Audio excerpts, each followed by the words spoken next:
So I've not been able to do much this past fortnight, but what I have been doing in the free time that I've had when I've been trying to keep an ear out for Shadow and that is, for those of you who don't know, I have a lot of DVDs, to say the least, just that I've collected over the years, and of course you pick them up so cheaply now, it's ridiculous. But the thing is I have a lot of DVDs that either I haven't watched, or say I've seen the movie and then I've bought the DVD, and of course because I just recently seen the movie I've not bothered watching the DVD, so I've got a load of stuff still wrapped in cellophane.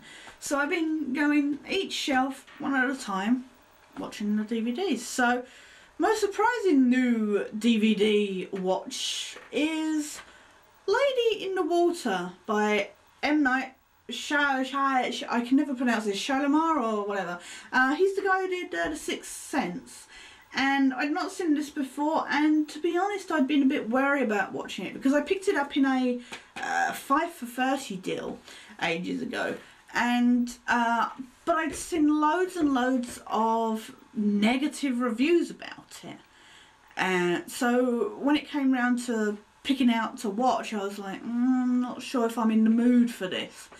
And I finally sat down and watched it, and I really enjoyed it. I really recommend it, more so for like families, people with, you know, liking fantasy stuff. It has got that edge. I believe I heard somewhere that it was a Disney production, but it's not. So I don't know what that whole deal is, but it is more towards the like teen people who don't mind like younger aged fantasy stories. It hasn't got the M. Night twist that you expect from his movies, but the acting is excellent.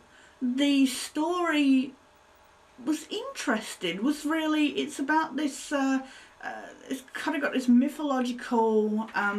There's a slight kind of course, with the whole eco thing going on at the moment, it's slightly got some of that in it, and like we need to listen to the forces that are out there kind of thing. That wasn't a focus, but that's something I kind of took away from it, and I just found it engaging and entertaining, and I seriously give it like 4 stars out of 5. I was just genuinely surprised by it, and I really do recommend it, even if you just like rent it or something. But again, like I say, you can pick DVDs up so cheaply at the moment, it's ludicrous. However, most disappointing DVD watch of the week was Bridget Jones's The Edge of Reason, the sequel to Bridget Jones's Diary. Now, I have never been into, I hate hyped movies, you know, like Lord of the Rings or stuff like that. I never like follow them when they're released, and then of course, like I say, I'll pick the DVD up ridiculously cheap and watch it. And so like Lord of the Rings I really enjoyed in the end, but I never followed the whole Bridget Jones's Diary thing. So I finally picked up Bridget Jones's Diary, the DVD, when it was cheap, and enjoyed it. So Tesco's at the moment are selling a lot of DVDs for £3, this one included. So I picked it up. It is as boring and disappointing as hell. The original movie was funny, sharp, witty, just good English entertainment. This drags on. It feels pointless. I love the soundtrack, however it felt like there were far too many songs in it, and it was like somebody had got one of those like love CD compilations and just gone for every song with the word love in it and put it on in the background. And sometimes the music like overpowered the sounds, you know, like the talking and that, so you couldn't hear what was being said. So I know there are some people who enjoy it, but I didn't, and I'm really disappointed. So I recommend avoid. I only give it like 2 stars. Talking of surprises, I just recently downloaded the Watchmen demo for the PlayStation 3. and played it, and how do I admit this without looking sad? I have never read the graphic novel of Watchmen. I have not seen the movie, so I went to this with no knowledge of the story behind these characters at all, but I enjoyed it nonetheless. I had a lot of fun, and even though it was a demo, and you know, the demos are always so different from the game because you don't know whereabouts you're coming in from, if you're starting at the start or if you're like starting like midway through.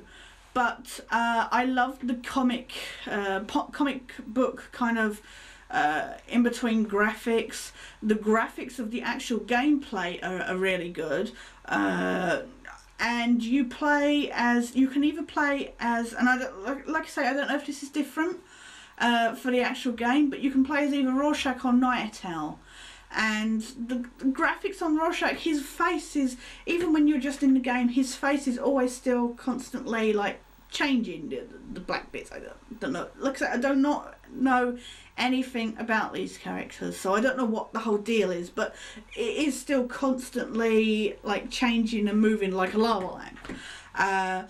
And Night Owl, if you're playing, say, as Rorschach, the other person is completely competent. The AI on it is so competent on, you know, beating up the other people that you're supposed to be fighting. And there is nothing I hate more about, you know, like escort games. So like with Resident Evil 5, when you have to look after the child, you know, talk about Resident Evil's ages ago, but when you have to help somebody through a level and that other person is so incompetent, they end up dying within about like 5 minutes. Whereas with this game, the other character is completely competent, looks after themselves, and you don't have to keep going back to help fight off people that are swarming them.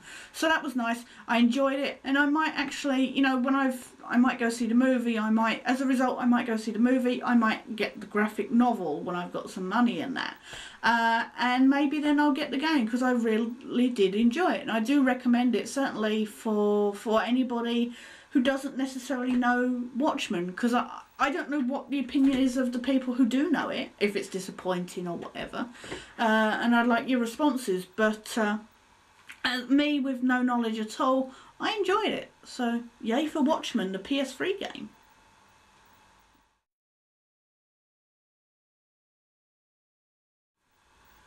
That's pretty much it from me for now, though, because everything has been so centred around Shadow's been missing and drama, etc. There's not a lot. I've not really had a lot of time to like plan what I'm going to tell you. That, and I did kind of go ridiculously over time with my last vlog, so I'm trying to keep contained in a small time frame.